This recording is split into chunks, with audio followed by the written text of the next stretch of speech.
தூத்துக்குடி முத்தெடுத்து கொத்து வச்ச பல்வரிசை பார்த்தா ஒரு சுதி ஏறுது.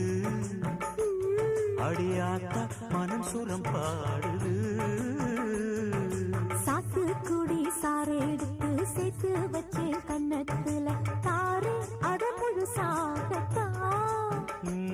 பக்கம் பாரு அன்று பொழுதாகத்தா. ஒன்னத்தான் தொட்டதும் தொட்டதும் கொங்கும் தேன் சொட்டுது சொட்டுது. உந்திரல் பட்டது பட்டது என்னவோ பண்ணது பண்ணது. சூடேறும் பொதுவாகத்தான் சுகம் ஈடேறும் மெதுவாகத்தான்.